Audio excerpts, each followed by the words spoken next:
Why are we called Negroes? Why are we deaf, dumb, and blind? Why is everybody making progress, yet we seem to be lagging so far behind?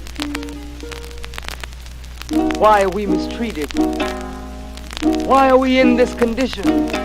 Stripped of our name, our language, our culture, our God, and our religion. Here in America, all of our religious training has been gotten by the preacher.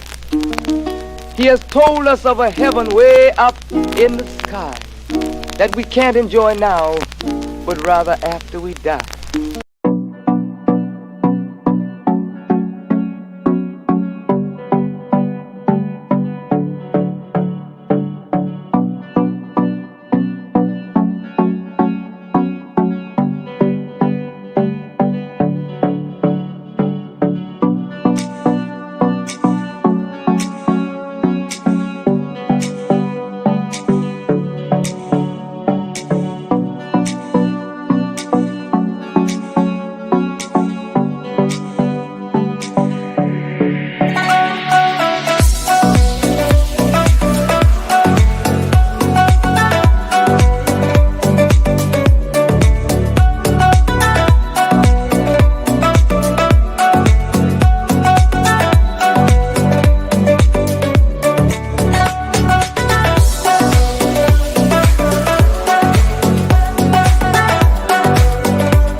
We're back. Here we are once again. We are.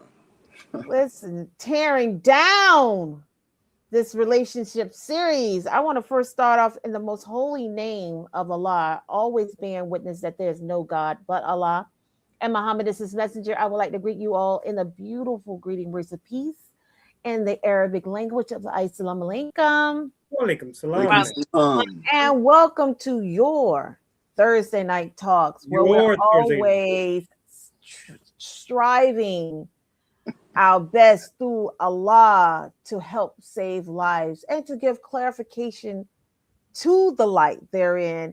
Assalamu alaikum, Sister Melanie. Listen, Sister Melanie told me a story. It was so funny. She was like, at 7:30, I be at work and I be like, y'all need to chill out because my show about to come on. So, so praises be to Allah for Sister Melanie. Love that.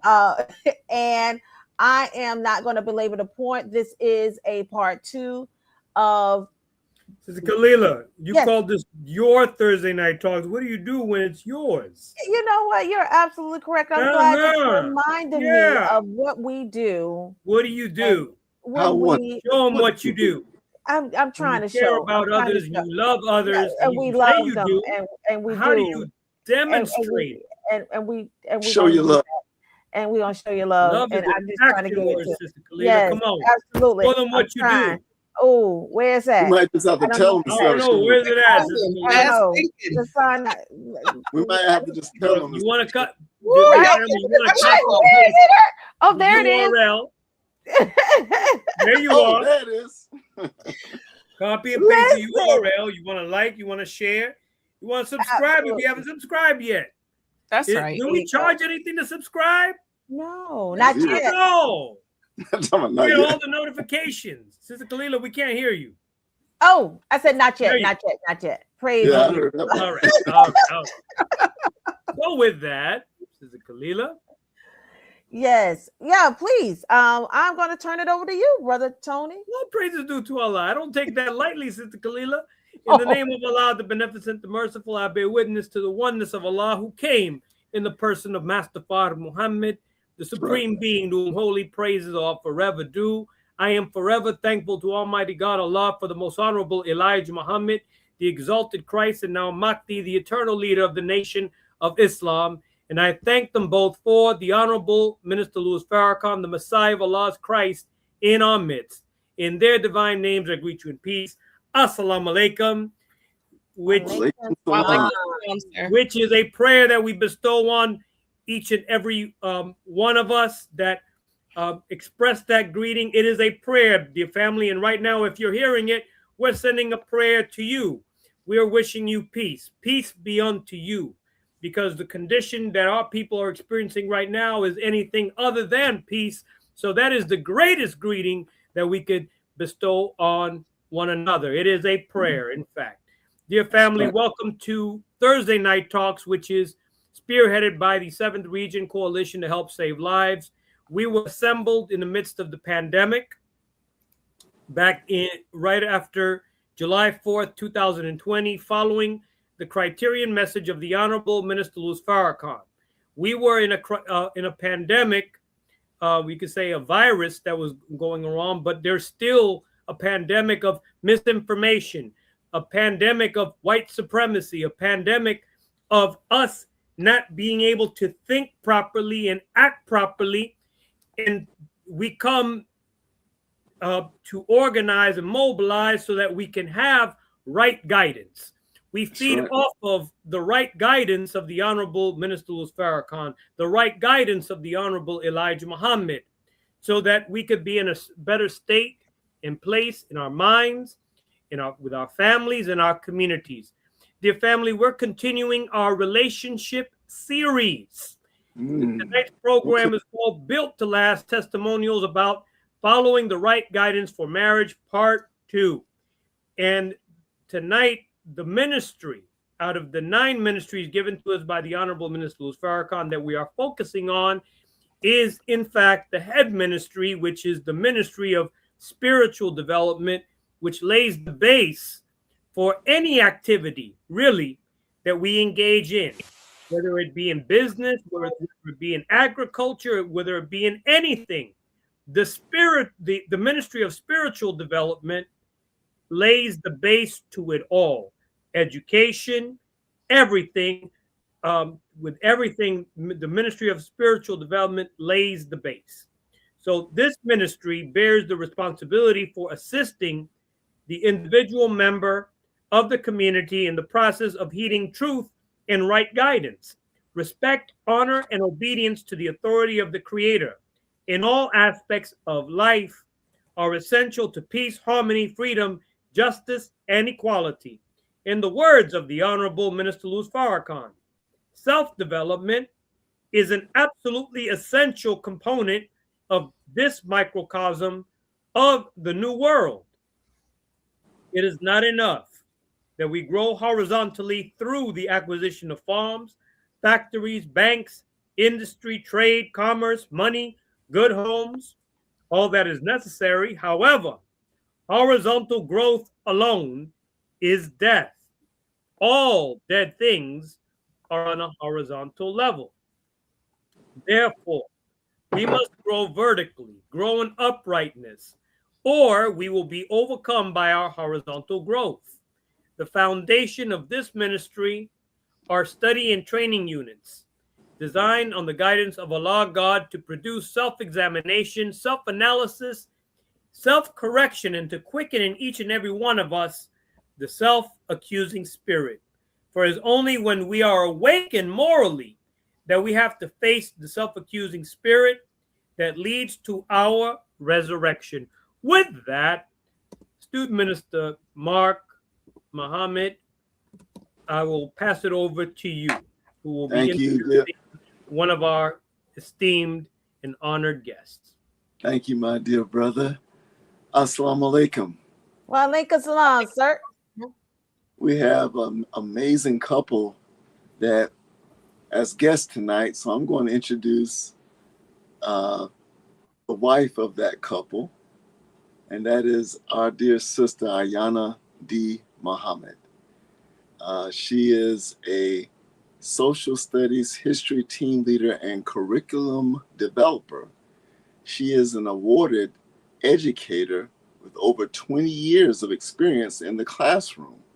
She is a certified teacher who has taught within both the public schools, Muhammad University of Islam, and as a homeschool instructor and tutor. She has taught a variety of academic levels ranging from early childhood learning to high school, but specializes in middle school core subjects. Sister Ayana demonstrated her love for education at a young age and has poured her gift into the Nation of Islam by contributing to development of workbooks and courses for the MGT and GCC. Go ahead. Ayana's passion for education is her driving force in the world and life purpose that she shares enthusiastically with her community, both at home and at large. So that is our dear sister, Sister Ayana Muhammad. Brother Tony? Praise be to Allah. And our other esteemed guest is her husband, Student Minister Abel Muhammad. This is my brother. I've known him since Savior's Day 2000. I remember that Savior's Day vividly because I didn't purchase any gloves that Savior's Day, and I thought it wasn't going to be that cold, and my brother kept on offering me his gloves. That was the first time I met him. Nice. We got into beautiful conversation that Savior's Day. So our beloved brother, Student Minister Abel Muhammad, he was born on December 13th, 1974 in Chicago, Illinois. He is of Mexican parents from Querétaro, pronounced Querétaro. I want to make sure I pronounce it properly. Mexico. Student Minister Abel is a true son of the Latin American immigrant experience. While attending Whitney Young High School, he was first introduced to the teachings of the Honorable Elijah Muhammad under the guidance of the Honorable Minister Farrakhan. From the moment on, Brother Abel intensely researched the teachings of the Honorable Elijah Muhammad to see where the Latin American community fit within its message, carrying the principles learned into his activist work. After much study, he became a registered member of the Nation of Islam in 1998, where he quickly rose through the ranks as a drill team member, lieutenant, and eventually joined the ministry class at Mosque Mariam, the nation's flagship mosque. Yes, sir. It is there where he showed his gift of being able to address both Black and Latin American communities, forging unity between the two.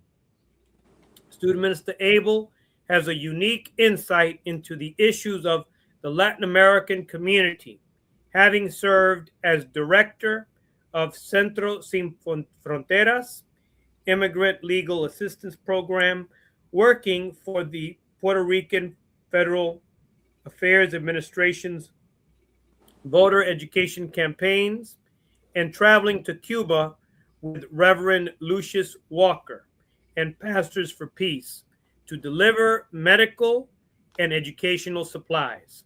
Student Minister Abel was also a part of the campaign to free Puerto Rican political prisoner Oscar Lopez Rivera.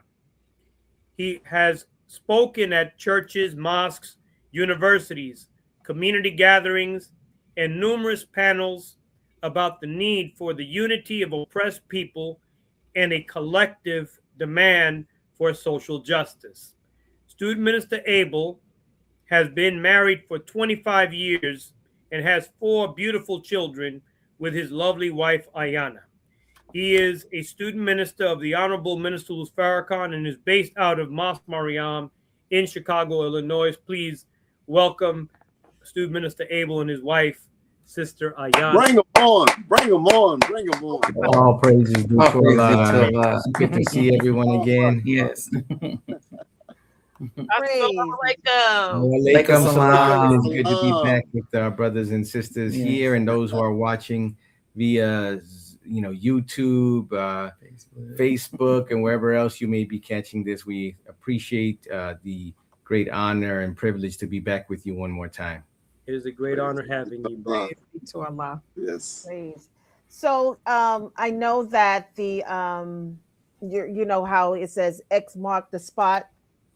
You have definitely marked the spot for the last show that you all was on. And when I say it was like we had over 7 extra questions from the audience, in addition to other questions that we had for you.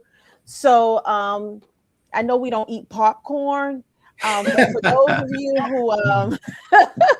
who who indulge, you know what I'm saying, just make sure that you don't eat the kernels, right? So Right. so again, I want to thank you all for your presence, because it is definitely truly a present for you all to be on the show. And I just want to also just highlight basically what we were already discussing and just get right into what we stopped with, but kind of want to just give a feel on why this is called Built to Last. Now, in marriage, what does it mean by marriage being half of one's faith? That's the first question. The second question is, what happens when you get a divorce? Do you lose half of your faith? That's big. We just gonna dive right into it. This is no pool action, no late. That beautiful saying from attributed to Prophet Muhammad, peace be upon him, that marriage is half your faith. And then we've also been taught that by the Honorable Elijah Muhammad and the Honorable Minister Louis Farrakhan. It makes us and forces us to define our terms so we understand this correctly. What is marriage? And what is faith? Because if one thing, and this is my mathematical mind working, if something is half of something else, then that means if you don't know what that thing is, how do you know what point you are in the pie, if you will? Are you a quarter of the way, an eighth of the way, a third of the way, 3/4 of the way? So if marriage is, there's your equal sign, half of your faith. We can set it up as an equation. M is equal to 1/2 of F. Yes, sir. But how then, what is faith and what is marriage? That it would compose that half of that. Marriage is when two things are brought together that were not together. To marry something means that you combine things that were not combined naturally or at first. So now, what is it about that process? And it is a process. Marriage is not wedding. Wedding signifies beginning of marriage. Right. And that's where most people get, I think, tripped up. They don't know what the marriage is, so they go into it really ignorant. So if you went into it thinking marriage is when I have babies, no, that's not marriage, because a lot of people have babies today without marriage. So that's not the why of it. Marriage is that you're going to enter into the most sacred of all institutions that Allah God has established. And if you see it as anything other than that, then you will not be able to stay in the walk or understand that it is in fact a walk of faith. Because if Allah God is involved in establishing this institution, and he is, right, and if it's the most sacred of all of the institutions that he's established, and it is, because that's what the Honorable Minister Louis Farrakhan has taught us, then marriage is actually entering into with a partner. That's where the other half comes in, the half of it. You're now trying to become one with another being that is not you and you are not them. But you have taken a vow now to strive to stay on the path to become one with them. Well, how does that and what does that have to do with faith? First, the institution that you're entering into is established by God. So if it's established by God, only those who believe will see it properly. And only those who believe and have faith will want to even take on this instruction from Allah God. Once you've recognized the divinity of it, now you have to take it more seriously. Man, you can't be romanticizing about it, about, oh, it's going to be so perfect. No.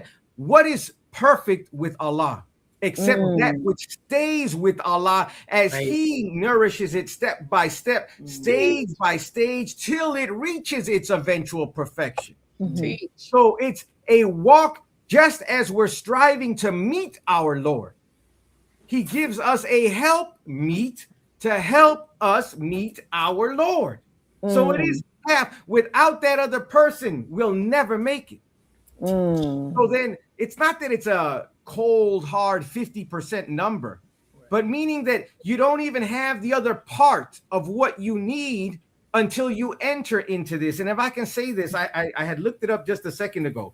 In the Holy Quran in chapter 30, starting in verse 20, there's a list of signs that Allah gives.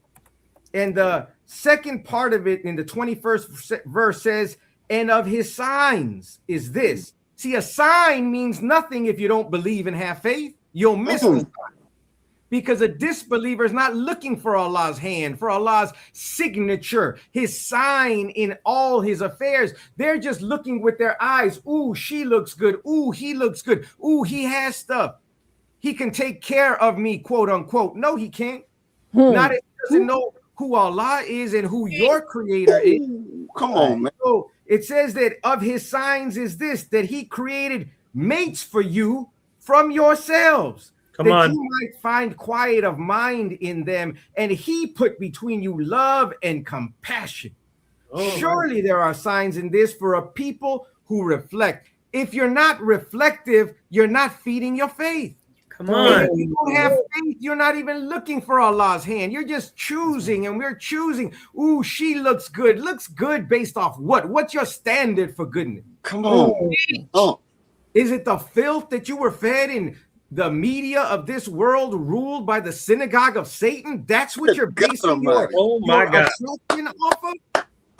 So we really have to understand and define and retrain and be re-educated on what the very purpose of this walk is of marriage. Who established it? Why am I getting into? And that'll help us make the right choice, because the right choice is not somebody who will simply be tantalizing to your senses. It'll be somebody in whom you will find quiet of mind in them.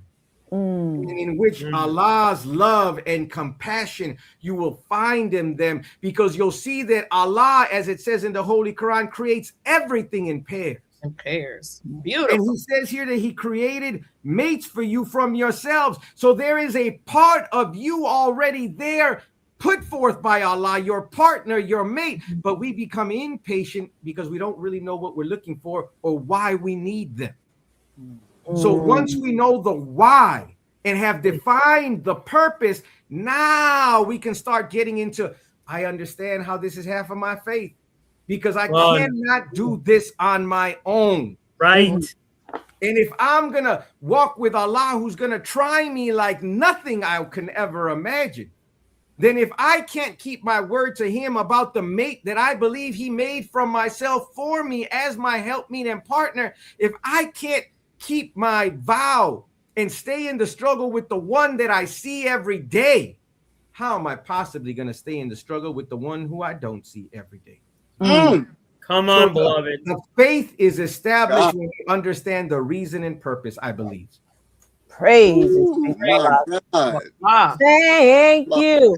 Man, With y'all look, get y'all friends, family on this podcast. Since Diana was bearing witness, I'm ready to say something. I was gonna ask you the same question, Diana, but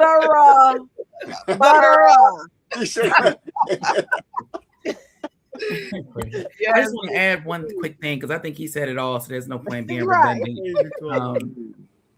Is that the perception that you're already married when you get married?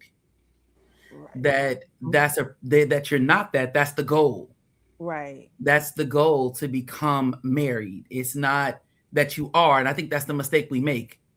It's like you said. I was thinking about the second. It's funny because I was thinking about that second part of that concept of, have I lost half my faith if I divorce? Well, you were on the road towards that, and you just abandoned the process. So it's not that you lost in the sense of, because because we don't fully know who we are, Allah, he permits divorce to happen. That's the thing. He does permit divorce to happen because we make choices out of different motivations. That Allah is not always present in those motivations. So when he permits divorce to take place, and of course you can be a faithful servant of Allah as a single believer, of course. It's just that journey, that uphill, that journey towards Allah is met with, the minister talked about that a man is only made when he has a woman. Right. Say that again for the people in the back, because I don't think they heard it. So he has, in order to become the man he desires to become, he must embark on the journey of marriage. That's right. Because that journey will give birth to a God. Right. That's the hope for the thing. The faith is the thing unseen, but it's hoped for.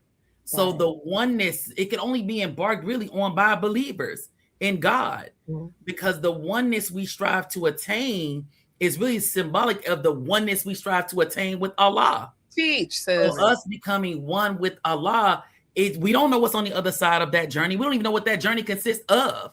So you have to have a level of faith. We don't know when we get married to one another what that's going to really look like. So you have to have faith. We don't know that as soon as you get married, your husband or wife is in a major car accident and boom, it's not the lovely spouse that you married in the beginning. We don't know what's in store for us on the journey. Right. But we know that Allah asked us to embark on the journey. So then we embark on the journey with the faith that I will grow into what he desires for me to grow into while I stay committed on the journey.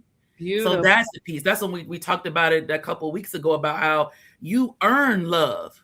Come on. That love, there's a level of innateness, of course, with it, but that growing love is after you conquer those trials, those difficulties that we prove to one another constantly that we're in this to grow into oneness. Wow. That contentment of mind that's quoted in the scripture that my husband read, that's earned. Because some might say, well, I just got married. I'm not in contentment of mind. No, you earning that. Right. Earning that contentment of mind. That's like you don't know happiness without sadness. You don't know these things when you going through the war together because we're not at odds. And that's growth too. Because when you're single, you consider an argument as an individual arguing with another individual. But when we are striving to become one with one another, this is a team effort to figure out what actually is the problem between us. And so you have to have that faith because Allah lets us see each other properly. Yes. What faith are you using to choose your mate? How do you know what roles do we partake in? Faith defines those roles. Our faith, our belief system defines those roles. So when we abandon ship in divorce, sometimes we have to recover. We have to assess the accident. We gotta clean up. Yeah. Grow up a little bit more. We should pray to Allah and ask Him where our mistakes were. Atone to Allah in those journeys, and get back on the horse. Preparing ourselves for the union. Preparing ourselves for the union. So that's this one I wanted to add to that. Yeah, Beautiful. On the second part of that, which my wife beautifully, I think, gave everything on here. That word divorce, right?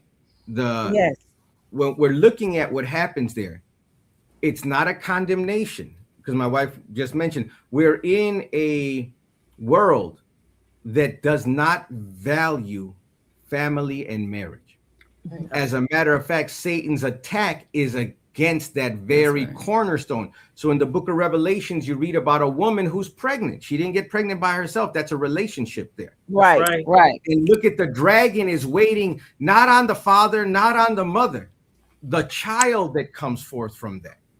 So it shows us the great value of this institution and what can be produced from it. A God, the God, comes from that, right? When it's done properly. Does that mean that the parents do everything, quote unquote, perfectly? No. What is perfect? See, it goes back to us. We have to make sure we define and clear our terms before we start acting. The Honorable Elijah Muhammad said, think 5 times before you speak. Well, if that much thought has to be given to a word said, how much more should we think before we act and do something? Because if we're not thoughtful, we become thoughtless. If we're not considerate of these things. So many times, even though, and I believe we talked about it a few weeks ago, divorce, there are reasons for it. There's always a justification for it. Yes, sir.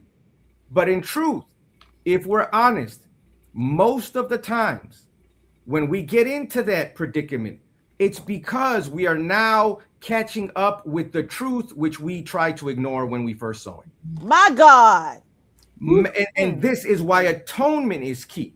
Because sometimes we want what we want and we're just tired and low. See, there's our faith being tested. Come on, come on. You hold on to the promise of Allah. Well, I know the minister said he makes men and women every day and there's new, but I've been here 10 years. Yep. And you're gonna mess up a 10-year wait and now become desperate and not want to wait anymore, another year, another day. You don't know. See, this is where faith comes in.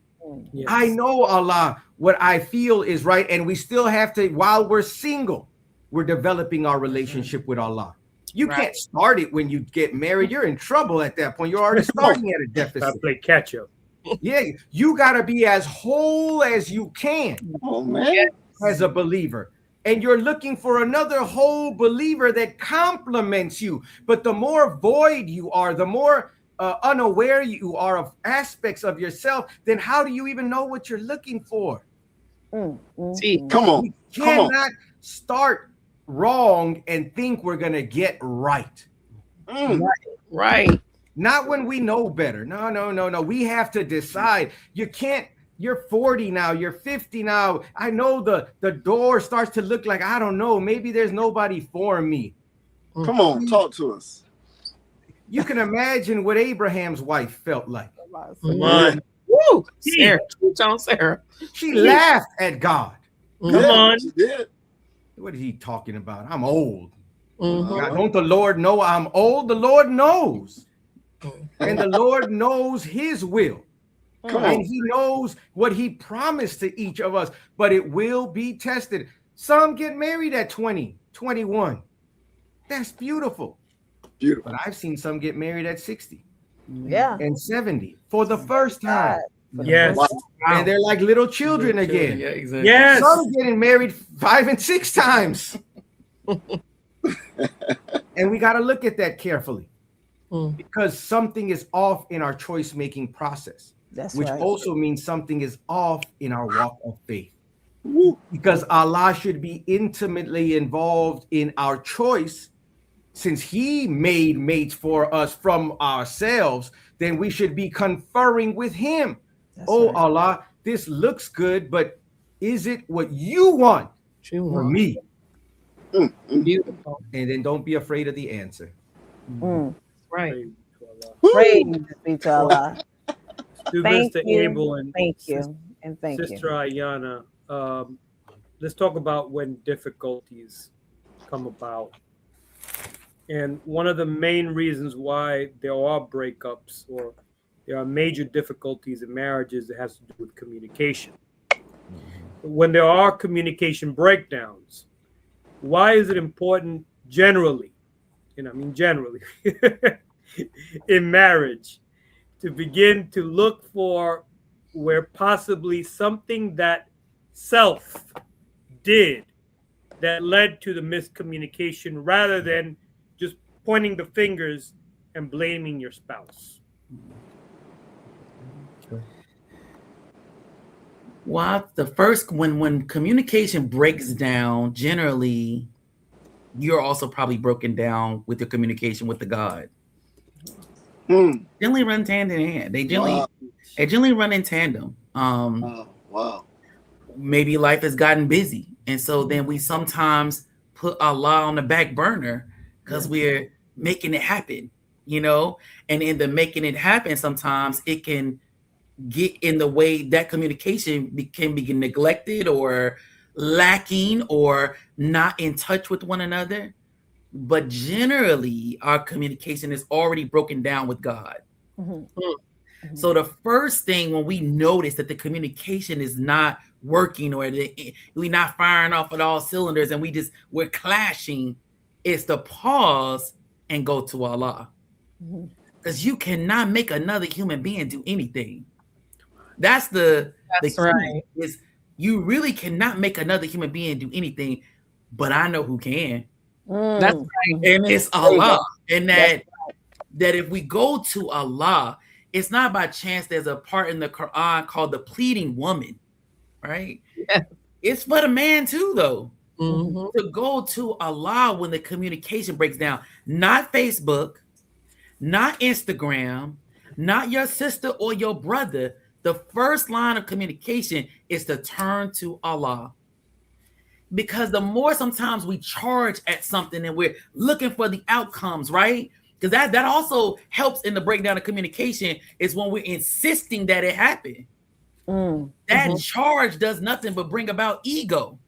Because again, you cannot make another adult human being do anything they don't want to do. That's right. And we don't know, even though we may sleep in the same bed, you don't know what barrier is causing this person or your mate or yourself even to not allow access to the communication. That's why going to Allah is so important, because He knows the heart of men.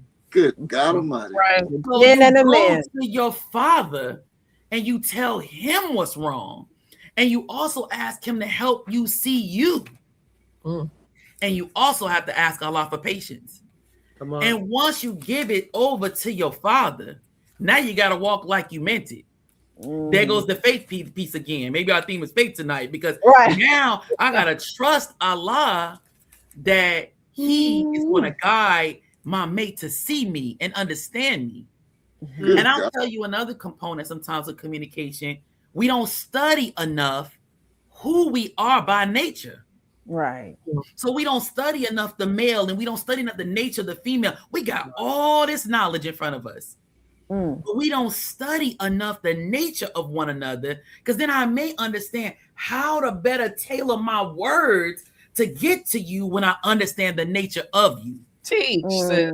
It's just like a dog. Like, you don't just walk up to a dog and hold your hand high over their head and pat. They're intimidated by it. They'll look up, and that's the nature of a dog. So there's some dogs will even snap at you if you do that. If you go up high and down on top. So if I know the nature of the dog, and I know, don't go near a dog when they're eating food. You know, they on security when they eat food. They look around a couple times when they eat food. See, that's the nature of the dog. So then what's the nature of the woman when I'm trying to get a communication over to her? What's the nature of the man when I'm trying to get a communication over to him? Do I come in their nature? Teach. To address, to talk about what is going on. So when we are not studied, when we don't, if you're using the ways of the world, you could just mark an F on your report card. Go and put that. Because that world, like my husband said, is set up against family. That's right. So the aggressive woman that's all in the face, and you're gonna get that girl, she by herself. Right. Or she got a man that's not really a man. He like a lump of clay in a corner. Because no man is gonna just let you talk to them like they're nothing. Right. And I've seen that growing up. You think you're gonna get your concerns across barking in his face? You think you're gonna get her concerns across while she feels insecure? Right. There's some things you have to address in the nature. We have to understand our teaching. We have to go into our teaching. Go with Allah. He will create the circumstance for an effective communication between the two. It says what? When there's a problem between the two, the Quran says go to Allah. He will seek harmony between the two. See, we got our answers. They're there. They're right there in that Quran. So when there's conflict, he talks about seeking him, and he would affect harmony between the two. And a third party, you get a third party involved. Right. So if it's getting to that point where you're feeling desperate and you don't know where to turn, and you've been calling on Allah, he gives you permission to get a third party involved. So we have our prescriptions We just got to decide if we're going to actually use them, or we're going to keep trying to use what the enemy gave us, because all of our tools come from the enemy. That's what we have to tell the truth about. Right. All of our tools come from the enemy, and we've normalized his way of life while trying to put it on top of an institution by God himself. You cannot live the life of Satan and ask God to bless that. It doesn't happen that way. You have to go in the way of God to get the benefits that God has laid out for us. We have to do it his way, not our way. And if we're full of ego and we're not in them study guides and we can't see when words come out of our mouth that they're full of ego, you can't see yourself, you are marching towards that D word. Because even God, he's going to divorce us too. If we don't get right with him. That's right. Woo! Great. God Almighty.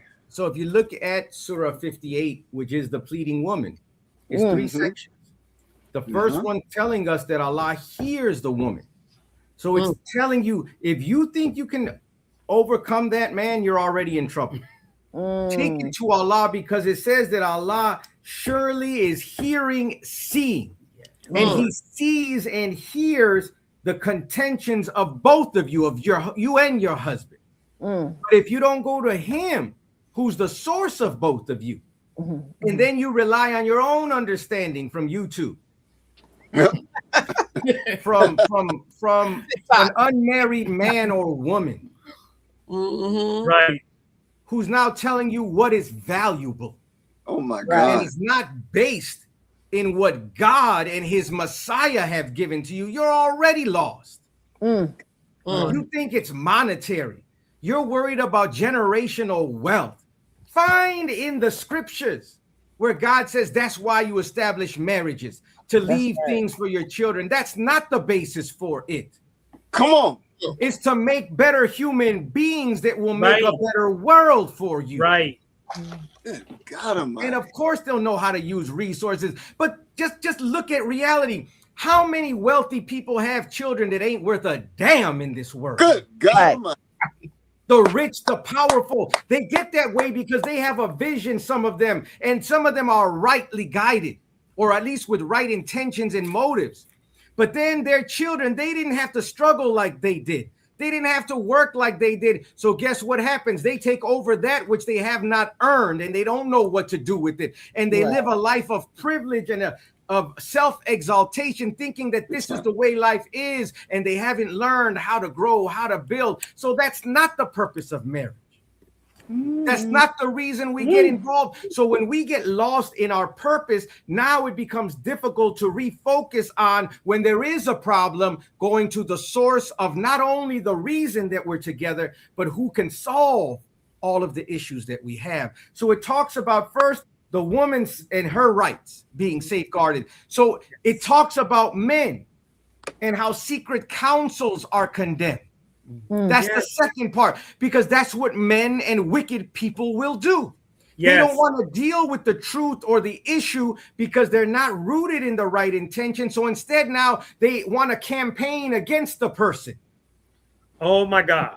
She never cooks for me. He never pays no bills. Yeah, it's the same story. And instead of bringing facts to the table, they bring it to others who can't fix the situation. And so that leads to the third part. The internal enemy is to be guarded against. That's why this is all an individual walk of faith. Marriage is going to manifest every single defect from great to minor. The person who you spend your night sleeping with and wake up to every morning, you can only hide from them for so long. And it's a sign, because there's a God who sees all and hears all. You think you can hide from him? Never. So how can we think we're going to hide from the eyes that see and hear everything that we're doing? And the Honorable Minister Louis Farrakhan said there's no such thing as a stupid woman or a dumb woman. So that already tells you, brother, if you think you're pulling something over on them, you're just fooling yourself. And why? Let's look at the motive and intention. See, this is why it says Allah sees and Allah hears. He sees into the heart. He looks into our motives and intentions. What would make you want to trick your wife? Right. What benefit is in that for you to trick her? Well, she don't need to know. There are some things that you have to measure how you'll present for sure. But to hide with the desire to deceive and mislead, that's a different intention. Only the devil makes promises that they don't intend to keep. See, are we playing the role of the devil in the name of God and hiding behind that beautiful religion that he's given us that tells us in the Quran, wives, and in the Bible, obey your husbands?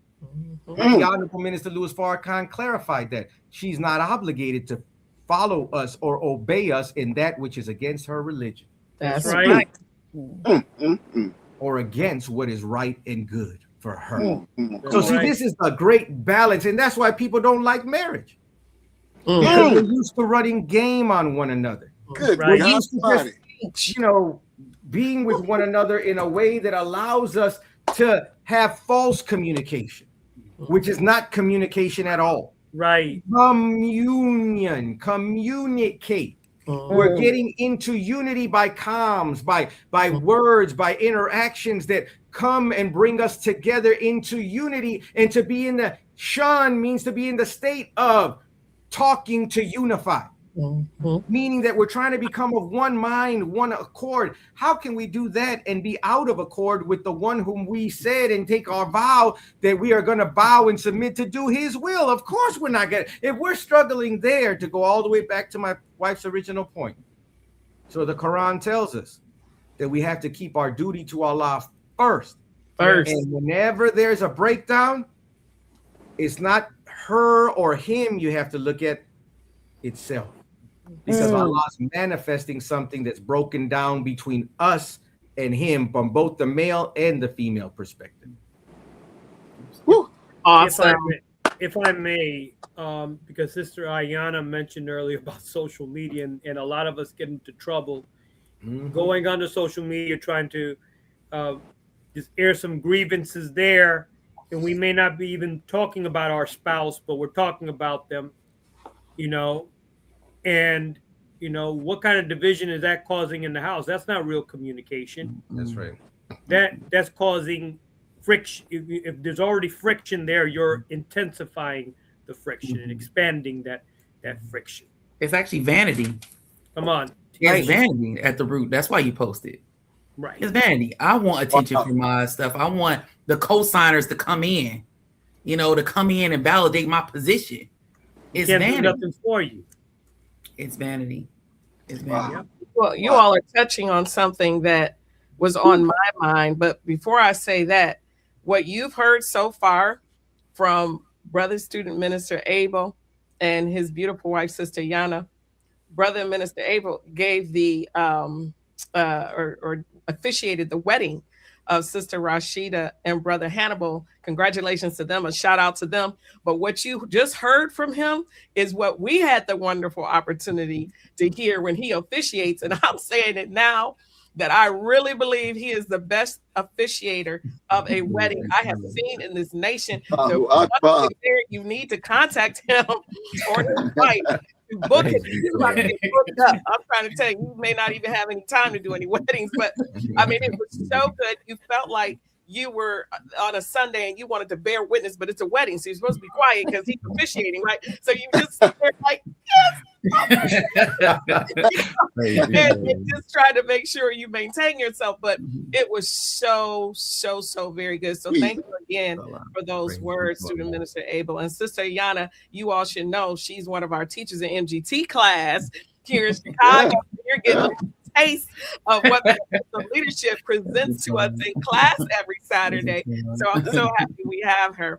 So, I mean, I was looking at something and I just want to share this, and it's kind of along the point of what you all were just talking about, of how people should handle their differences when they are married, because there's a lot of people in some cases suffering in silence. They don't know, how to get help. Maybe they don't belong to a church or mosque. This show is seen by any and everybody, not necessarily believers in the nation. So that's what's so beautiful. And I'm happy and very honored to be asked to be a guest host with the believers that are hosting this show this evening. So my question, or I'm not supposed to say the word question, but my thoughts. There you go. There you go. Inquiry. Great question. Curious thoughts. Yeah, let me recover. My thought is on the Teachings 2.0. I love that little book because people got a chance to say what was on their mind, present it to the minister, and he responded, right? So volume 1, pages 121 to 122. I think that's the correct one. Okay. So it says, do you represent, this is someone posting something on their mind to the minister, the Honorable Minister Louis Farrakhan. It says, do you represent Black people or innocent people without a voice? And he responds, I must first represent the voiceless among our people, but it cannot stop there. We must represent the voiceless, no matter where they are on our planet. Then we will be truer representatives of God. I believe that's what we've been hearing today, is the representation of the voiceless. And so with that said, in my book, Relationship Talks, I have a whole section on scenarios, right? And I came across this scenario that was really kind of heartbreaking, but at the same time enlightening, because in my mind, I'm thinking, is this what people are going through? Like, this is what's happening, you know, in marriages. And so essentially it was a married couple, right? The wife had decided to move in the mother-in-law, and this was without discussing it with her husband. And to make matters worse, the mother-in-law doesn't get along with the husband. You gather all of this from the video, okay? And so her son-in-law brought that to the attention of the wife. Was like, why would you do that when you know we don't get along or whatever? So in the course of their conversation, he did offer to move the mother there, which kind of gave you the impression that the mother lived in another state. He offered to put her in a hotel until they can find senior housing. She was like, absolutely not. Put my mother in a hotel? No. Or, you know, help her get set up with a family member, like another family member. I'm not putting my mother off on other people. So let's discuss how this couple should have handled a situation like that based on the life-giving teachings and all the divine wise counsel from the Honorable Minister Louis Farrakhan. And my question, or my thought to Student Minister Abel, if he could respond to maybe how the brother should have responded, and Sister Ayana, if you can respond to how the sister should have responded with regards to what's the best solution that can establish peace in the home. And I used this scenario because it was with the mother-in-law, but we can take the mother-in-law out and put a different family member in, a brother, a sister, a cousin, a best friend, like doing something like that. And you didn't talk to your spouse about it. How should they have handled themselves as a husband and as a wife? Well, I would never move anybody into my husband's house. I mean, and they don't get along. I'm gonna just say that. Now, unless you want help. One of the things, I guess, if I look at it from the angle maybe of an only child,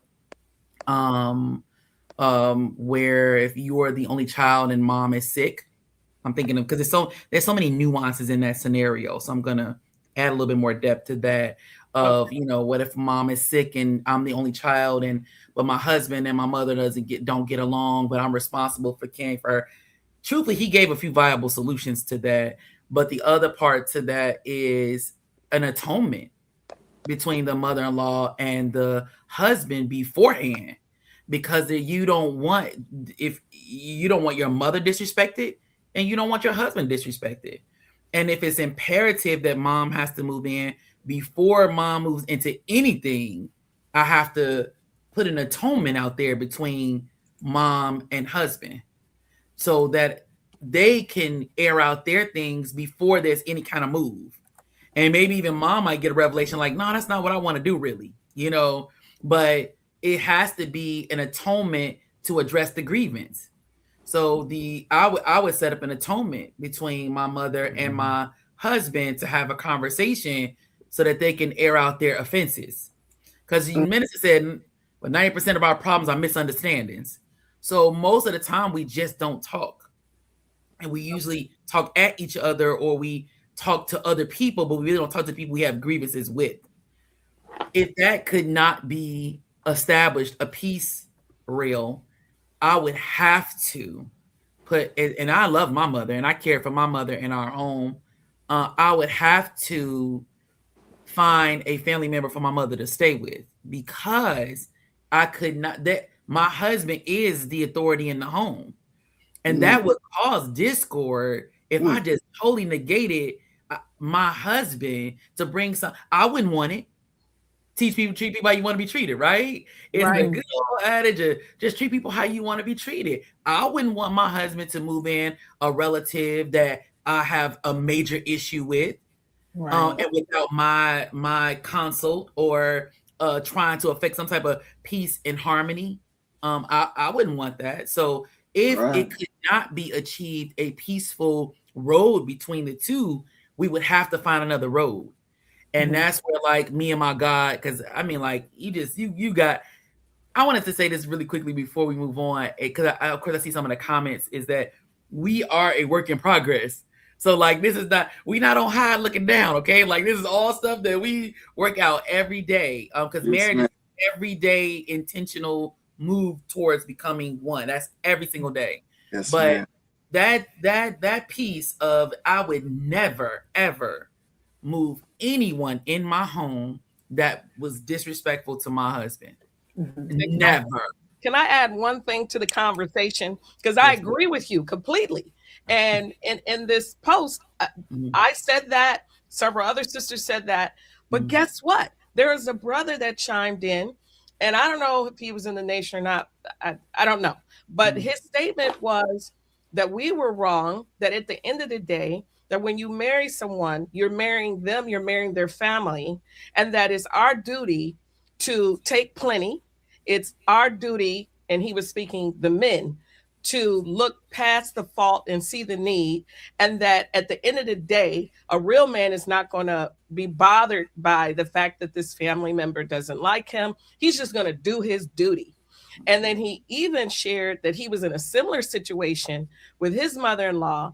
And then, I don't know, 10 years later or something, there was some reconciliation. And then the mother told him she was so thankful that, you know, he didn't, you know, treat her in a certain kind of way, because the way she was treating him, that he was, you know, the standard, right? So he was saying how men have to be stronger, and that he was wrong to tell his wife no, that the mother couldn't move in. And if that, and then he went further and said, even the minister has spoken on this matter. And I was just like, really? I have not heard. I just really wanted to have this as part of our conversation, because I mean, look, correction is love, is what the minister said. So if I was incorrect in thinking that and whatnot, and this has been addressed, then please let us know, because we're here to learn, right? We're here to learn and become better Muslims. So that's why I really wanted to have this conversation and pose this scenario, because this is real. People are really going through things like this. Absolutely. And I'll add one thing to it that the minister talked about that came to mind. It was reversed, though. It was just talking about the simple fact of a man and a woman living with the mother-in-law. And he was saying how, like, why would you want he was talking about the hell that the wife experiences living there with the mother-in-law, that she knows, the mother-in-law knows how you like your chicken, or your mother-in-law knows, you know, the mom knows how you do things that may weigh against that. So he talked about the trouble with that, and that, you know, you need to have your own living space, you know, with your spouse. So just thinking about that part in reverse, right, is that can be, that's what I've heard the minister talk about. Of course, and I really think that that's a very individualized circumstance, and all the other, there's so many little factors that can weigh into that. I just, on a general basis, though, you don't ever want to invite hell into your home. Exactly. You never want to invite hell into your home. You have children there, you have your husband there, and truthfully, that, like I said, if they're usually other resources. They're usually other resources, and that you can actually orchestrate to get those resources, which will probably bring your mom peace too, to live in a space where they could be separate from the, they obviously don't like that person. So they, you know, to give them some space that they could be themselves as well, you know, is an important component. So that's for me on the sister side. I know. Yeah. And thank you. I think it's it's a very individual question for different circumstances. There's so many variables, right? Right. Of course, the key would be if it is, let's put it in a vacuum and say it's the only solution is for her to come here, or we got to put her with some other people at a home or something, right? And you have a dutiful daughter who's like, I don't want to do that, and there is no other family for my mother, right? I think then the first attempt should be then, can I reconcile them, and get my husband to see through communication and through prayer to Allah, to get him to see and ask Allah, is there another way? If there isn't one, I know this is my desire, Allah, to take care of my mother, and I know that that's what He asks us to do in the Holy Quran. Right. But there is some issue between my husband in my home and my mother. Help me to reconcile between them. And if you cannot, then you have to communicate with one another and come to some sort of agreement. I will say this is much of what we miss because we're off on our very concept of marriage. Right. These are the kind of conversations you should be having during courtship. That's right. You're saying, that's hey, right. If you're not thinking long term, that means you're not thinking about marriage, because marriage is the longest term. It's till death do us part. So I don't understand. So me and my wife talked about, okay, if we get pregnant, what's going to happen? Are you going to want me to keep working? That's the individual. I know that the man is supposed to take care of it, but that's not the world we live in. Come on. So Allah gives us, He says, if the woman makes her money, yes, she has a right to it and it's hers. But if she decides to, and you all communicate, and she says, well, I know to afford to live over here or to buy this, you'll need my income, you all can come to an agreement with that. And nobody cares what anybody else says about it. Right. Allah didn't condemn it. That's it. Allah gives the woman the right to do that. Right. Now, the man does not have the right to demand that of her. But that's what you're investigating in the courtship process.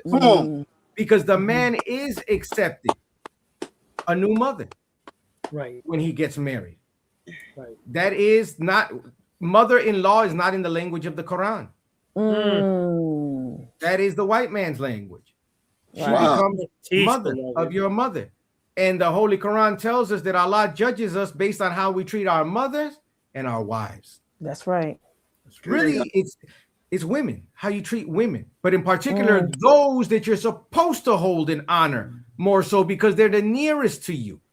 How could you as a man not want to take care of the womb that bore your wife? Whoa! If you see value in her. Teach, beloved. Teach. Now, there are circumstances, however, because we are a messed up people. Yes, it might be difficult if mom stole from you all. If mom was an abuser of your wife, there are so many factors. Come on, man. That's why we can't be ignoramuses and self-righteous. Oh, well, a man is who says you know what a man is? You and I think we know the messengers of Allah, but when we really study them, they may go against what some YouTube, I don't even know what, not even a philosopher, a jerk who has nothing else to do but sit in front of a computer and give attention to themselves. And it tickles our ear. But where is it rooted in? See, how would you judge Job, the righteous Job, whose wife told him to cuss God and die? Yeah, he didn't divorce her. Come on. Well, he's a weak punk, no woman. Shut up. You wouldn't even have a woman. That's why you don't have a woman. That's how you have time to pontificate on all of this. Teach.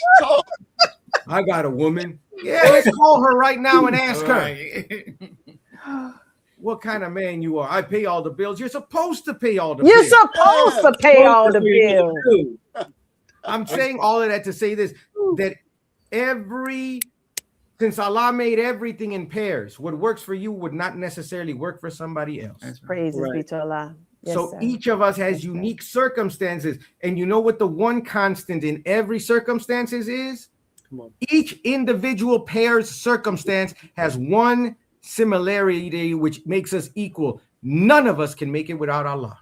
That's right. If you're the rich man trying to figure out how to not have spoiled children, That's no different than the poor man trying to find out how to make a better way for his children.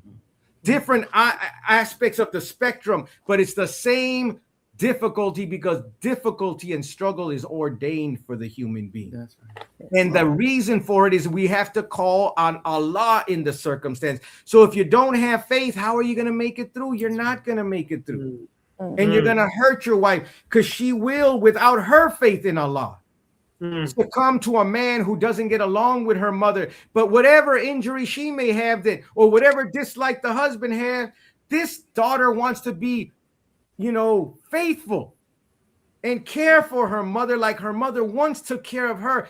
How can you deny that to a woman? By whatever personal hurt or feelings you had. See, but you have to be willing to overcome out of love. This is where love comes in. If you love your wife, how can you tell her you can't take care of your mother? Come on. My God. Not in this house.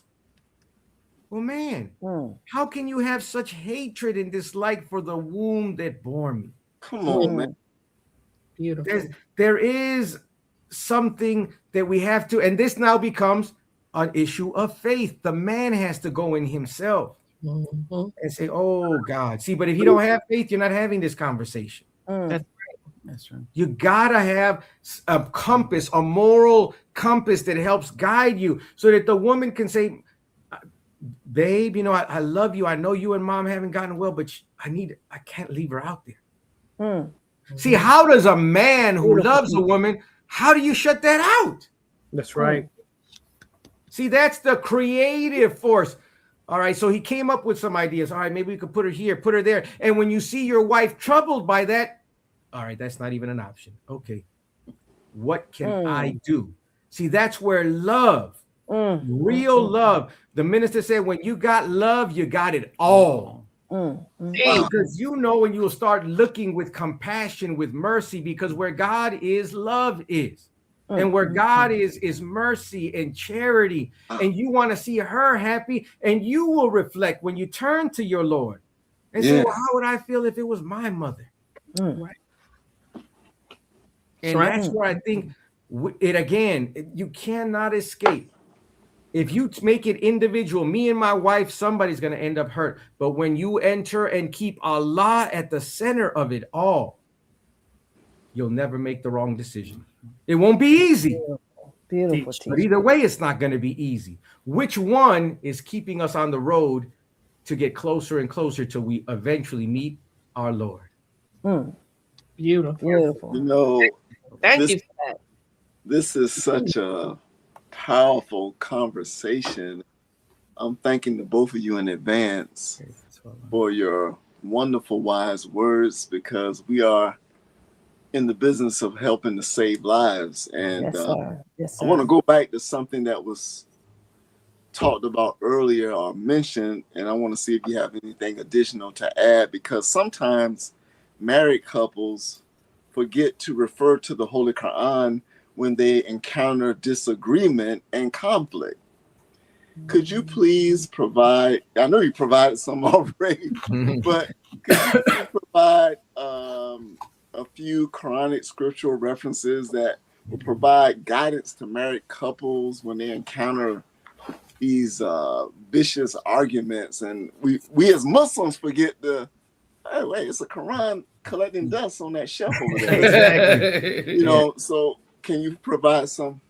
Definitely. The first one is the one we read at every marriage, which is the 4th surah, starting in the first verse, that Allah created you mates for, from amongst yourselves. And he put love between us. Always refer there first. And that's our duty to him, by which we demand our rights for one another. That's the whole, you're not married if you don't have that principle intact. You can get a certificate or a license, but you're not married, because marriage is the institution established by Allah, God, not the government. So they can say that a man can marry a man, a woman can marry him. That's not what Allah said. So they'll license that, but they don't have the authority to allow you into that sacred space. You can have a license to do anything. They'll license you to drive a truck. Doesn't mean you really know what you're doing. Just pay attention to how people drive today. They all got licenses. They don't know what they're doing because they don't know and haven't studied properly what they're getting into. Excellent point. Another place is in Surah 58, which we mentioned, the pleading woman. The pleading woman. Study the whole thing. It's not a very long chapter. And also chapter 30, starting in verse 20, where it talks about the signs of Allah. And it keeps talking about how he made us from dust. Then how he made mates for you from yourselves. Then how he has signs by the creation of the heavens and the earth, signs in your sleep, signs in this and that. And there's sign after sign that he's showing us how he takes us. It doesn't matter if you're an individual, if you're a couple, if you're a community, if you're a world. There are signs. All of it is rooted because the Honorable Minister Louis Farrakhan has taught us that marriage is the cornerstone, or family is the cornerstone, or marriage is the cornerstone of family. Family is the cornerstone of community. Community is the cornerstone of nation. So it starts with that individual relationship and understanding, what does it signify? Why are we doing this? Is it because I had this dream and I wanted this pretty dress and I'm going to be happily ever after? Maybe, but you got to make it to ever after. Complete your vow. Yeah. And most of us, we want the quick, I'm lonely. That's a terrible reason to get married because you're going to end up lonely. Come on. If you're looking for it. So those to me would be the key ones, the ones you hear at the weddings all the time. And read all of the articles by the Honorable Minister Louis Farrakhan. Just go to finalcall.com and look up the word marriage and look up the word divorce and courtship. We were made to read and study those articles before we got married by Student Minister Ishmael as he counseled us. And this is key also.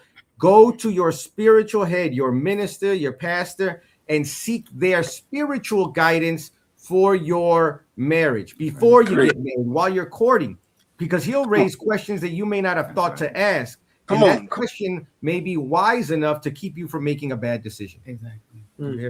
Wow.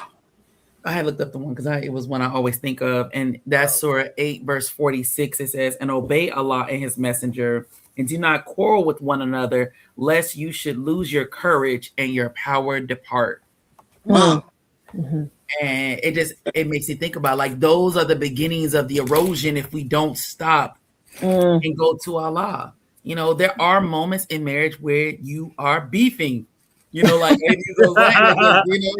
you're beefing, you're quarreling, everything is agitating you. But I think if you had in mind what the effect of the consistency of that is, you would try another way because you wouldn't want to lose the power in your marriage. You wouldn't want it to lose its effect, lose its savor. You wouldn't want it to erode the love in your marriage. So when you're constantly beefing, and it does happen in marriage, and you're constantly quarreling or you're constantly arguing, you have to at some point put a pin in it because you have to know that we're losing something in our marriage. Right. We're losing something where it's deflating, and that's why you can look up and somebody 17 years married, they're divorcing. 20 years married, they're divorcing, because when you lose the power and there's no refresher or reconciliation, recovery, now it's just like this stale piece of bread that's just dragging year after year after year after year. That was one of the things, when me and my husband turned 25 years married, I said, I want the next 25, Allah sees fit, to be even better than the last 25. Let's death do us part. Happy, like in this next, horizon of marriage where we're showing the better, what we reap the benefit of for overcoming difficulty, what we reap the benefit of for seeking refuge in Allah. We're reaping the benefit of being people who really strive to believe in and institute what our teaching tells us to do. That's the the piece. So that's one of my favorite verses, because if you just think about the impact of arguing and quarreling, it may make you dial it back just a little bit and say, wait a minute, I don't want that. You'll realize that this quarreling is not leading to the results you want. Right. That's right. So if it's not leading you to the outcomes you're looking for, you're going to have to take that ego and kind of package them up in a pretty box and put them off to the side and figure out another way to deal with that problem, because it is slowly eroding the love, the beauty. It probably filled up the home with tension, filled up the home with discord, all of that. That's one of the ones when you said that I had in my mind of that. And the minister told us, he when he tells us stories, it's not for us to be like, tell me more, Father, like, tell me more of your stories. No, they're life lessons for us to apply. And one of the things he talked about was, in hard times, him nursing his Quran. And, when I was a young Muslim, that was said to us a lot. And I remember being in college, minister even talked about holding his Quran. Can I close it? Mm-hmm. He even talked about holding his Quran. And, I remember when I heard him say that, I was in college going through a really, really tough time. And, I was so in pain, I couldn't even read it. I was just holding it, calling on Allah. And we forget to nurse from the Quran, like we forget to, how are we taught to open it, head and that's right. Pull dial back and open up that Quran for yourself. Open up and see what Allah says to you personally. We can quote Quranic verses all day long, but sometimes a verse that you may not even see has anything to do with marriage. You open up that Quran seeking guidance, and it'll show you what to do. The battle of Badr would be, oh, I understand that. Allah gives us guidance. The beauty of our teaching, even for those who may not be in our teaching, the beauty of it is we don't have to have an intercessor with God. Yeah. We don't need nobody between us and Allah. That's the beauty, of our teaching. So I would implore, no matter how many verses we quote, you develop your personal relationship with Allah by going to him yourself about your problems and open up the Quran for yourself and let him talk to you. And even for those who are not Muslims, the minister told them, get a Quran too. That's right. Open up the Quran too. Let Allah talk to you, believer in God. See what he has to say about the circumstance. So that's Thank you. For Allah.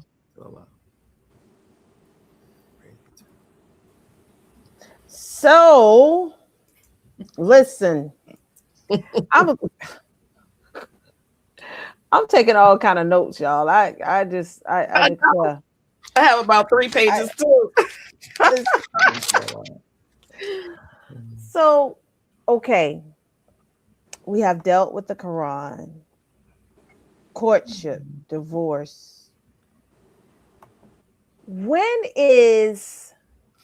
was a time, and now I want to, since everybody yelling out, power couple, yeah, power couple.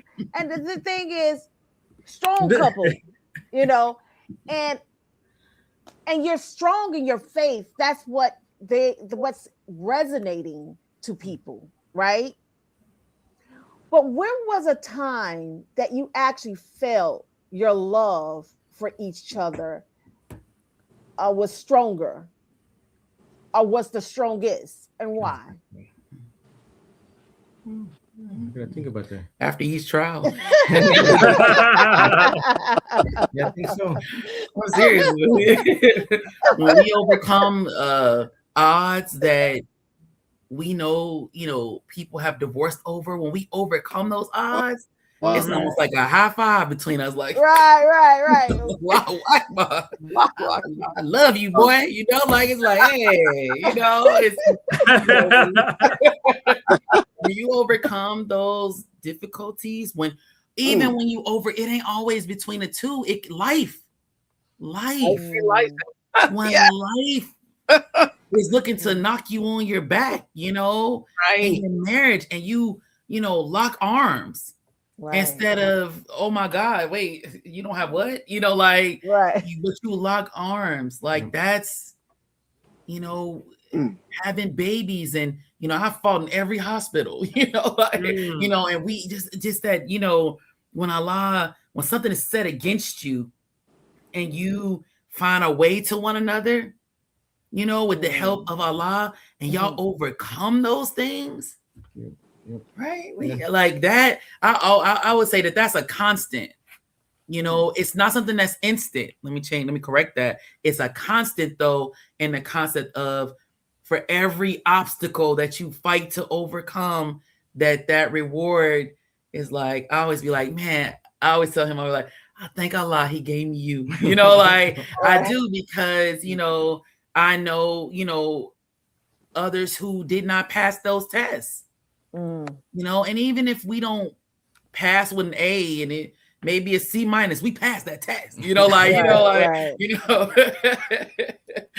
I do thank Allah to be going through life with my husband, our student husband, student wife, because this is something we're striving to do in those spaces. Right. I once the minister said that, I remember kind of like, it's a relief to take them titles and put them in their proper places.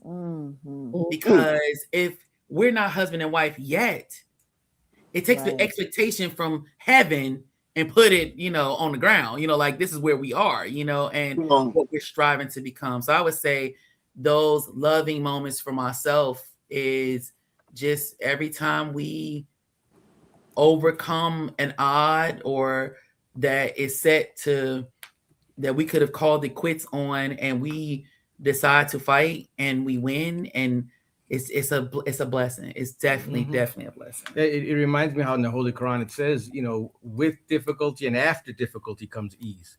So it's in the struggle that you find that peace and that strength, and it becomes then easier. Not that it's simpler, it's easier. The ease that you're looking for, the relief that you're looking for, is not by avoiding it, because you can't avoid it. If Allah put it in the way, there's no avoiding it, And if it's in your life, Allah allowed it there. So one way or the other, you can't run from it. So then it becomes, it really is a challenge that you have to say, okay, I know I can't do this. It's an issue between us or with us. We can't do it. I can't come to a decision on my own. It's something that we have to be married in now. Now we're coming together to address this thing. We address it. It wasn't easy. We may not agree at first. It may be that we revisit it time and time. Well, I don't know. That still doesn't make sense to me. Let's think about it. Boom. We come back to it. I still don't like that. Well, this is the only option I can come up with. Okay, well, I guess, and then you come to an agreement. It's not always, big fireworks like, oh, we did it. Sometimes it's just surviving it. Right. But the key is staying in the fight. Sometimes you will go through things, that will wipe you out spiritually, emotionally, the least of which is economically, those are all real factors though that affect you. But when somebody's having a spiritual crisis, when somebody is having a life or death crisis with somebody, a loved one in their family, see that there's different stakes for different things, but they all have an impact on your relationship. So when you are with somebody else, it's not, well, they got to go through that. That's not how this works. That's not how this works. So our vow that we take to one another, sickness and health, whether they get sick or you get sick or you're healthy or they, it's not about just one. It's both take the same vow, rich or poor, in good and bad times. Teach. You're saying whatever happens, we're in this thing together. So how and from where would you get the perspective like, well, that's her issue, that's her family? What? No. And you marry, you become one family now. That's right. And so it's supposed to be what affects one affects the other. You may handle it or see it differently. That's a different, question. But the fact that there's no such thing as my wife is going through a trial. How can you not be affected by it? If it's a severe trial, So it becomes us. I think sometimes our threshold for us and what we will permit to be an us, it's sometimes rooted in our own, not even faith issues. They become faith issues because they're problems from when we were growing up. And the things that went wrong in our life and that we've never corrected, that we've never examined. So now they manifest in our relationships and we don't want to revisit them. Because it hurts. Yes, what she's going through reminds me of that time. My mom, and man, I'm going to do what my dad did. I'm going to go over there. I'm gonna go to the bar. I'm gonna go to the field. I'm gonna go someplace else. I'm gonna do extra hours, throw myself into the work in the name of doing more, bringing in more money. Money's not gonna fix that problem. Sure not. And so this is, I think, those very spiritually, potentially enriching moments where if you have on your goggles of faith to help guide you, you're looking at this as an opportunity. Not that you're looking forward to it, but you see and recognize it. Man, Allah, see, but I see your hand all over this, Allah. But if you're not looking in here and not talking to him, it says, and we're told, depending on the translation, that if it were not for your prayers, Allah would not consider you. And another place says it, he would not care for you. Right. Oh man, now that is hell right there. And so the love that he puts between us is supposed to be the mortar that brings us together. Right. So if I have love for her, there's no way you can look at somebody you love and just be like, man, she's going through something hard. I hope she's okay. It doesn't work that way. But many times we can be callous like that. Because do you know that the Honorable Minister Louis Farrakhan said that the male is not made considerate by nature? Yep, I heard that. That. We have to learn consideration over time and with effort and energy. That's right. Allah would not consider us if it wasn't for our prayers. Sometimes we don't consider her at all because we grow cold and callous because we're not connected to the one who considers us. So we forget our own selves. He'll make us forget our own souls, it says. My God. And when you can no longer feel for your helpmeet, that's a spiritual problem right there. That's a soul problem where you may be so distant now that you don't even realize that the coldness between you is because you ain't being faithful to Allah. So his consideration of you is beginning to dissipate. And I think that's a very, how will I phrase this? It's a place where in particular as men, we have to be very aware and sensitive and ask Allah.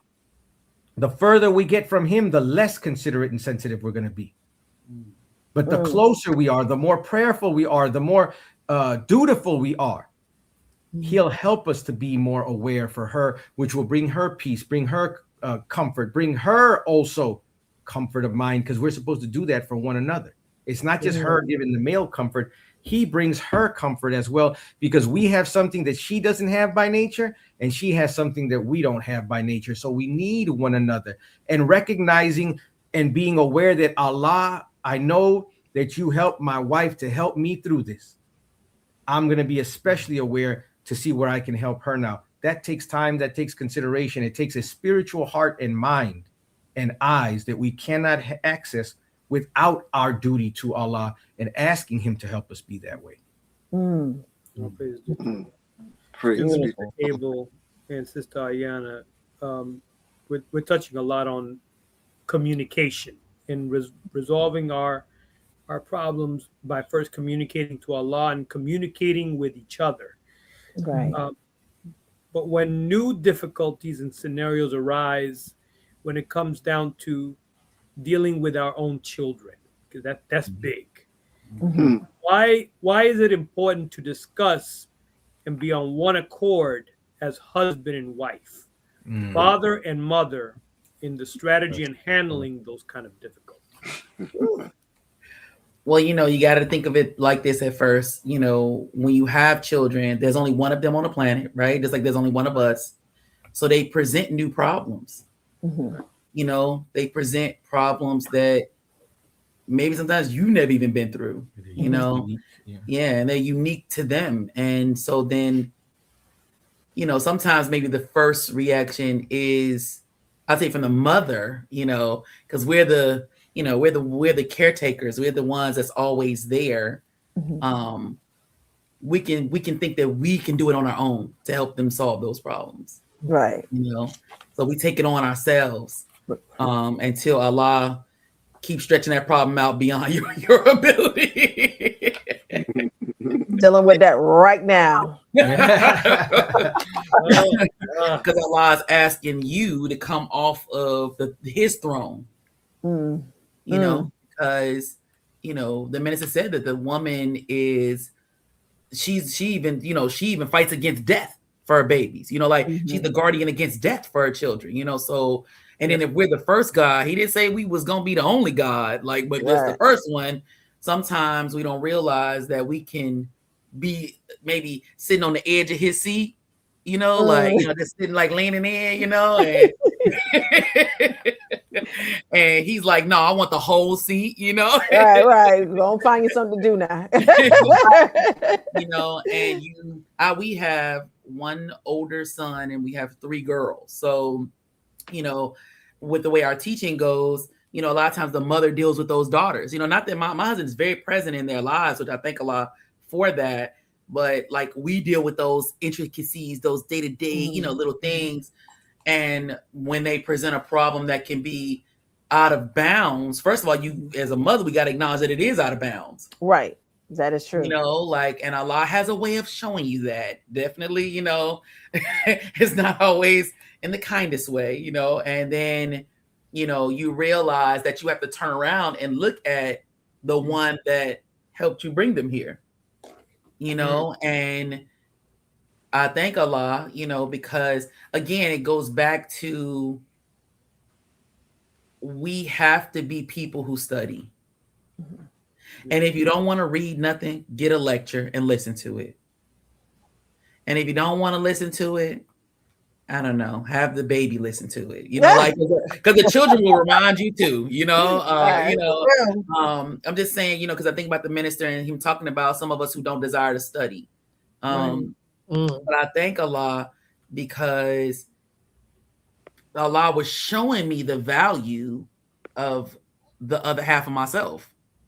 And in that step in the other half, it was great wisdom. And you realize that you now have to step back and let him take the front. Mommy is not needed right now. So that's the assessment is so important of the dilemmas in our children sometimes, is that sometimes it's a moment for mom, sometimes it's a moment for dad, sometimes it's a moment for a unified front.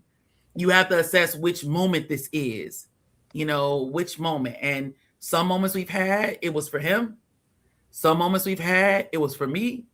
And some moments we've had to lock arms, but our children are clear that we are a we. Right. They're clear that we're a we, and we're an us as a unit of family. We're clear that we are a unit of family, so that it's important that we are always self-aware. Because when you're not self-aware, you might just be functioning on automatic pilot, offending everybody and messing a whole lot up because you don't realize children teach you that things expire. They do. They teach you that when you keep carrying your 3 and 4-year-old around, you're going to have a problem. That carrying stage has expired. Right. The diaper stage, is they still in diapers and they 7, it's expired. And children teach you that things expire. And that if you don't evolve or grow or assess the situation and adapt, you are going to be unjust. That you have to move with the development of your children. That's the same in marriage. It's the self-aware. And I'm telling you this stuff from just analyzing myself, because I don't want you to think she just automatically got that. No, I did not. It came from being self-aware of oh my God, wait. She don't hear nothing I say no more. I am no longer, the favorite parent. This is true too. Where there's a perception there, we nurse, we do a whole lot. That duty is serious. And I realized it really was someone else that helped me realize that it was time to get out the way, that she needed her father. And so that self-aware, it's important that you surround yourself with believers. Come on. It's important that you are self-aware. Yes. It is important that you look over across the aisle at your choice. See, you want to talk about a choice? It is serious about the choice you make in a mate. Because the choice that I chose, one of the things Allah blessed me to choose that was important to me as a self-aware younger single sister was he had to have a understanding of the teachings of most honorable Elijah Muhammad, and not just in word. Come on. In deed, in action. That was so important for me to see that. And I think, let me tell y'all, sisters, if I could put in a plug on that question, Brother Tony, you don't have a man that has studied? Oh, Allah. See, sometimes, brothers, it's that undeserved kindness that Allah talks about with the woman is that she knows when you know, and she knows when you don't know. And if she finds you not knowing more often than you know, you in trouble, brother. A sour patch. Now she don't trust you. Sour patch. She don't trust you. It is important for your future to choose a man that is intelligent, that understands that is striving to understand the teaching most honorable Elijah Muhammad or the book of God. For those who may not be in this, a godly man will take you a lot further than a cute one. And I'm telling you, sister, a godly man, my husband, was key in the arrangement of as our children were growing and going through their own trials and that mind. Because the mother, we can get emotional, right. We get super involved. That mind, by the grace of Allah, the wisdom that my husband possessed, snatched me right into logic with him and set me down next to him. And let's look at this now through the eyes that my nature dictates. And that is what was needed. And it's so important. So if I couldn't, that's an excellent question. It's definitely something that can be a point of contention in a marriage because, there's a lot involved in that. Sometimes the parent sees themselves in a child and they don't want to necessarily correct that because they correct something inside themselves. Like there's so much that can be involved, but you have to say what is good for the child. Right. This is not about you. It's not about me. Even for the worst people, if you got children, what is for the best interest of the children? And if the father is not abusive, if the father's not a danger, you and even if he is, you of course you keep your child away, but you don't tear that man down. Right. Because the part that's in them, that child has the father's part and the mother's part inside them. So to belittle that is to belittle a part of them. So you have to be careful in your management of your children, in your management of your marriage, in the management how we communicate one another. Because if you're demeaning to the spouse with the child, because sometimes children pick up on the weakness in the union. Quick. They take advantage of it. They will sniff that out like they'll sniff it out, and it's a blessing because they'll show you where your cracks are.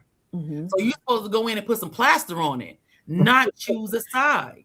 You put some plaster on it, we fill that up and we show you, no. Did you ask your father that? You talk to your mother about that? This is what we agreed upon. But mom, but no, we agreed upon this and it is set in stone. And it's for the betterment of you and it's for the betterment of our family. And it has to be these. Children can fire up a lot of emotion in a marriage, in a relationship, and it has to be where we have to rise above emotion into the thinking of God. Otherwise, the child in the end is the one completely injured, and it can destroy your marriage. It can destroy your marriage. Praise be to Allah. Wow, excellent. I really wanted to go back and touch on being a student in the marriage. Because you're right, Sister Yana, the minister did say that. And I thought about it because this past Sunday, student minister Daniel here in Chicago, student minister Daniel Muhammad taught on the importance of remaining a student. That the Honorable Minister Louis Farrakhan even once said spouses should refer to themselves as student husband and student wife. So I really want to know, what does this mean and how do we remain a student? And even better, considered a good student, what should spouses do daily, monthly, yearly to maintain the marriage, to improve the marriage, to have a beautiful marriage? What should they do if they're good students? In one thing that comes to mind immediately is you never stop. That's a lifelong journey. It's not like, oh yeah, I've studied 42 years, I'm done. No, that's you're 42 years into the study, because Exactly. Right. the good student is, the minister said it, I don't have a perfect quote, but he talks about it in Closing the Gap on the attributes of a good student. And that a good student is always found practicing what the teacher has put before them. So the mate is what the teacher has put before you. That's the one person, yourself and your mate are the two that you're spending the most time with. So you have to then examine that daily, weekly, monthly, because guess what? 25 years in, you're not the same people you were 25 years ago. So the study of 25 years ago, you can't go back necessarily and just look at those notes and say, oh, that is not even the same person you're studying anymore. So you have to now, you have to keep accumulating knowledge and information, keep assessing, keep analyzing, keep correcting, keep trying to fix and figure out what is the solution, because what worked 10 years ago may not work today. Right. Oh, you used to love to eat this. Yeah, I don't like that anymore. It happens. It changes. So what? You're going to get, well, I'm going to keep making it because you used to like it. No, if you don't want to be successful. See, that's why we have to, our answers must be in the past, present, and future tense being perfect. That's right. Yes. What worked yesterday, it shows us we have to remember what got us to the point where we remember that as successful, and then understand why today it's no longer successful. Because that will give us a glimpse into why tomorrow we'll have to revisit this again, because it's not constant. Nothing is forever but Allah. So then what we have to do is we have to keep looking at ourselves and our partner and Allah. The more we keep studying and understand, you can't escape Allah in this. Once you become flatlined and you're not growing in your relationship with Allah, everything else is dying, because life is dying now. He is life. He's the only reality. So if I keep plugging in with Allah and I'm still examining things and telling my wife, hey, did you ever think about this? See, now that shows growth. So now as I'm understanding Allah better, I'm looking at myself. Look at this. Now I'm discovering new things about myself. As I'm doing self-discovery, now I turn to my wife with new eyes and a new mind, and I'm discovering aspects of her which she might not have been aware of yet. Right. So we help one another, and I'll say, hey, babe, did you ever think about this? It could be about personal, it could be about economics, it could be about children, it could be about politics. All of it is evolving and growing. So as we have these communications, it helps us to grow with one another. I'm not expecting her to become me. She's not expecting me to become her. That's not the objective. The objective is, as I analyze you, I get to see insight by studying, applying my mind to. But first, applying my mind to who you are based off who your creator said you are. Right. So when I start there, now everything is on the right track. But if I'm trying to examine you based off Kevin Samuels, I'm sorry. He's not your creator.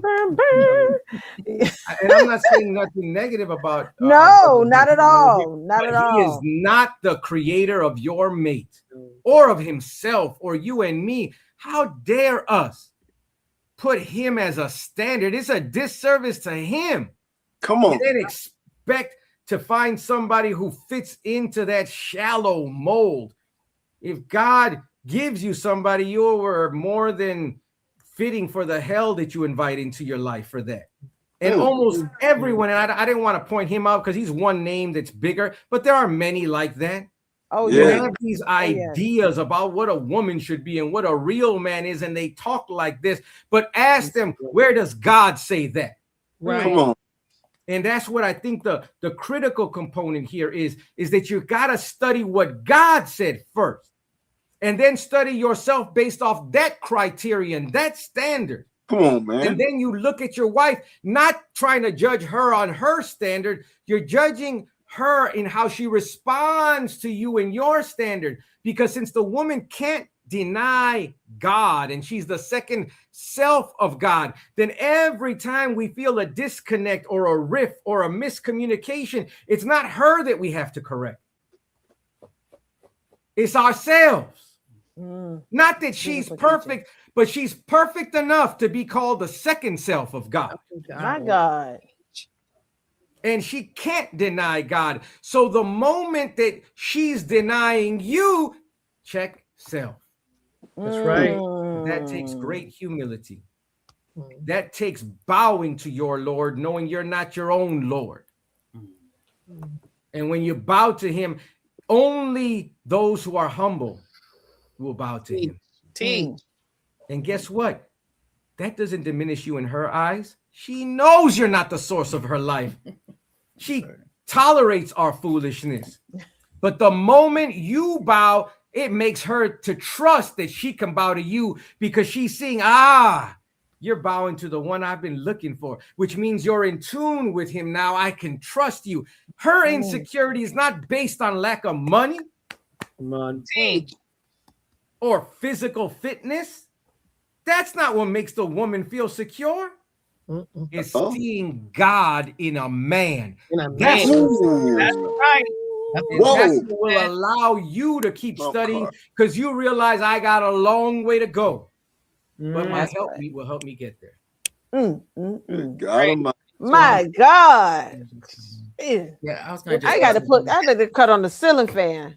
I'm trying to find a remote for the ceiling fan. Yana had one more. I just wanted to add please add it, please. While I get the remote. Ask kind of what does that look like? And one of the things that came to my mind when we say student husband, student wife, what does that look like? Well, sometimes when we use these languages, when we come into the marriage, we immediately assume you are the maintainer. Yeah. You already know how to meet me emotionally. You know how to meet me physically. You know how to meet me mentally. You know how to meet me economically. When we expect that, come on, you ain't felt the pressure of a woman who already think you're supposed to be there. Come on. Oh, yeah. You learned that in F1 class? Wait a minute.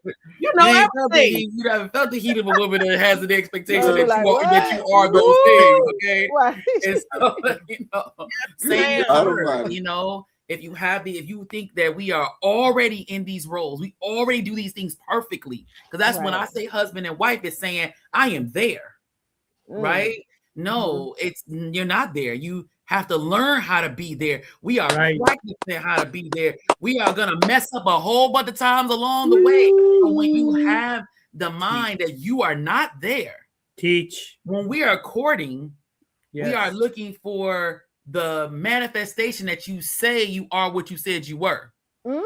In the context of, you got to know who you are. So you got to know who you are in order to be a judge if something fits you. So you got to know who you are. And then once you know who you are, now the courtship process is figuring out if you're the mate Allah sent to me and if you're the complementary mate for me. That's what you got to investigate and find out. The investigation is finding out, is it real? Or are you pretending? I asked the wife. I noticed that we getting further away from asking those ex-wives and talking to those ex-husbands. No, I don't care what barrier that woman puts up, that ex-wife puts up to talk to you, or what barrier that ex-husband puts up to talk to you. You better find a way. Talk to their best friend. That's right. If I can't talk to you, I find out who's close to you, because the best friend know all the stuff anyway. Right. So I talk to her. I'm serious that I talk to his best friend. There's a will for investigation, there's a way.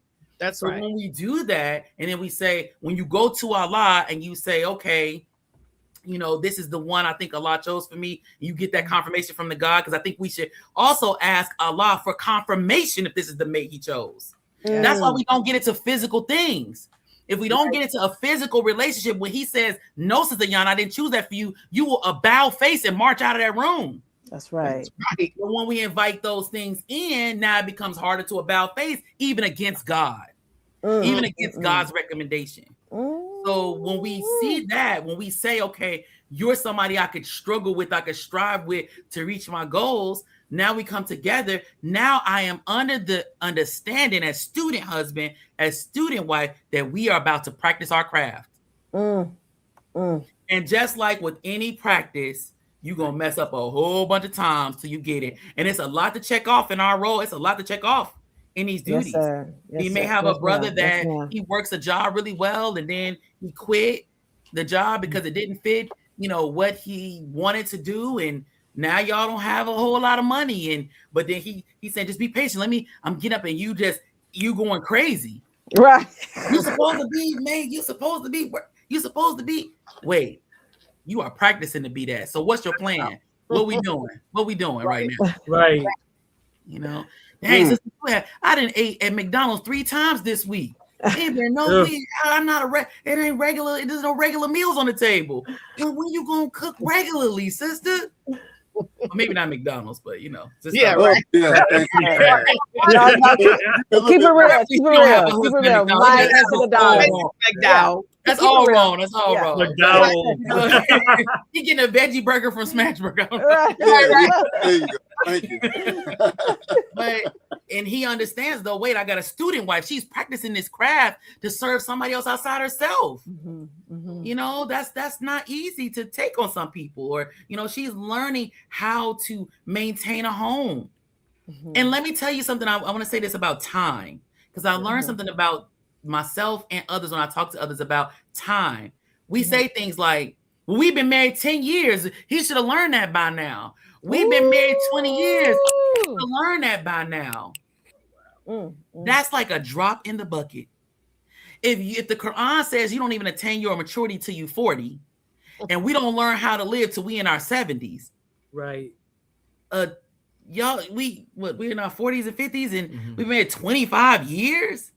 Y'all babies. Your baby. Exactly. That said, stop putting those time slots on there. Like he ain't got it. But it's some things we got to overcome to get to certain places and spaces. Right. It takes time. We need stability. We need practice. We are living in Satan's world of a 6,000-year hell. That is not going to disappear. So that's what it means, like student wife, student husband. If we take down, it's a painful place to be up there, and I have not earned up there. That hurts on both sides. And then we divorce because you're not up there. And then you not up there, you ain't there either. Right. That's the thing. You're not there either. Right. Your mate is a reflection of your choices. That's a reflection of you. Right. But the stuff you're looking at him or her cross-eyed over, you might find that in yourself if you peer inside. Right. And that's why you can't take it. No. So that's exactly it. Exactly. You don't want to face it and you're running. And that's one of the reasons I think we have to be very careful when we do divorce, when we get to that place. Yes. Allah permits it, but he hates it. He hates it. Yes. So he hates the swine, but he permits it because it has a purpose in this 6,000-year cycle. It was made for medicinal purposes. Many times we forget that because there would be an era we're living in that we would need something like that. Maybe Allah permits divorce in this cycle of time because we would need it to relieve some of the pressures and tensions and some of the illnesses that we have because of the society we live in. But I think it's really important to remember this part of it too, that as we are going through life and we are picking and saying, oh, I picked wrong, I did this wrong, I quit, I'm starting over again. It's always critical that we in particular as religious people, people who believe in God, people of faith, always go back to God to assess what you did.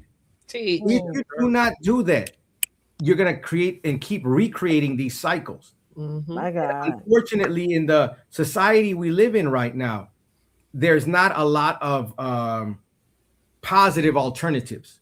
So we feel like, well, I got to try it again. Yeah, but don't try the same thing again. Right. It didn't work the first time. It's not going to magically work the second time. Right. So sometimes we do have to make sure that we're studying. This is a key aspect of this. Looking at yourself, looking at the person you're choosing. Why am I choosing them? Am I choosing them out of loneliness, desire, attraction? None of those things are bad, but alone, not decision-worthy factors. Yes, you got to have some attraction, but guess what? There's a natural attraction between the male and the female. You don't got to do nothing for that one. So sisters, you don't got to buy expensive hair or get nails painted. That trust me. No brother ever said, "Woo, did you see her nails? I'm gonna marry her." No brother, I don't know who you all do that for. It ain't for us. None of us is doing that. There might be some fascination with the hair, but not the nails. So save your money. You know, get clean. I think that's just keep it clean. Keep it clean. I say it jokingly, but it is really trivial at the end of the day. When you look at the things that we make important, in the long run, they are trivial. Why did you get married? Well, hey, I know that it's another reason compounding things, but no, brothers are, oh, she just, if the only issue is that she don't look the best when you come home, that's not why you're getting divorced. That's not the real. Oh, she don't look like that. She gained weight. She got too skinny. She don't dress up. She don't clean up anymore. That's not the reason for the divorce. Come It on. may be an extenuating circumstance. There's something else causing it. And I always try to be fair, but in truth, it's the man who has to accept the responsibility for the condition of the household. Why? Because we're the maintainers and protectors. Team. Not her. That's right. Her job is to console. That's right. And it's natural when you're maintaining and protecting. It comes out natural. If there's a default in that, we have to look at what are we missing in our maintenance and consolation, or our maintenance and protection, because it's not just getting big and getting a big bank account. See, as men, this world teaches us it's size. You got to get big. You got to have a lot in your bank account. No, that's not what God said. God doesn't put a requirement on the rich and a different one on the poor. It's a standard and a principle that you and I must get out of this world and go to war with it all that we can with the help of Allah to increase our own faith. And as our faith increases, her faith in God through us will also increase. But if we're doing nothing, she ain't losing faith in God. Beautiful. She's abandoning her misplaced faith in a male who is not living up to his duty. So I wanted to make sure we mentioned that brothers, it is really on us to make our communities a decent and safe place to live. And it starts by giving our wives peace of mind through the protection and maintenance that our nature demands of us. Praise be to Allah. They're gonna have to study this one. Oh yeah, gotta go back. Definitely got to go back. Wow, beautiful. I'm gonna say it like Tattoo on Fantasy Island. The plane, boss, the plane. Well, with that being said, the plane, we're boss, nearing the the plane. 2-hour mark. What a beautiful we're show. Very grateful. Thank you so much. Abel and Sister Ariana. Thank Thank you for taking off the gloves and going bare knuckled tonight. They came prepared. Every blow. They did. Shy time with them. every blow. And with that being said, if you have witnessed the blows, come on, just blow your funds our way because we need your help. Don't put it like that, Sister Kalila. I mean, yeah, blow. You know. Dear family, if you heard something tonight or in any of our programs that has benefited your life, if you could please make a donation tonight. This is a labor of love for us. However, the finances involved in it, the streaming service that we use, it is absolutely real. They don't tell us you're all about saving lives. We're just gonna let you stream for free. How about that? No, we have to pay bills just like everybody else. If you're able to, it does not have to be a large amount, although we will not refuse a large amount. Please, dear family, make a contribution tonight so that we could continue these beautiful and awesome programs, all geared towards saving lives and the saving of marriages and the saving of family, which is a cornerstone of nation. That is absolutely saving lives. So may Allah continue to bless you all and your families. Thank you for your support. Praises be to Allah. And Jumar, please visit our website, the nation's website at www.noi.org to study and practice our Jumar prayer, which is our congregational prayer. Please, please, please. You talk about a hammer. Mm-hmm. Brother Abel Tomorrow, be putting the 2 p.m. hammers. Eastern. Boom, boom, boom, boom, boom. 1 p.m. I'm telling you. Oh my God. Look, my best friend be talking about Juma prayer. Assalamu alaikum. I was like, God, so rude. But that's our alarm clock, right? So praises be to Allah. Please, please, please tune in to Juma prayer in addition to our Sunday lecture, the same website, www.noi.org. And may Allah continue to bless you all as I greet you, as I leave you in the greeting words of peace in Arabic language. Assalamu alaikum. Wa alaikum salam. Tune in next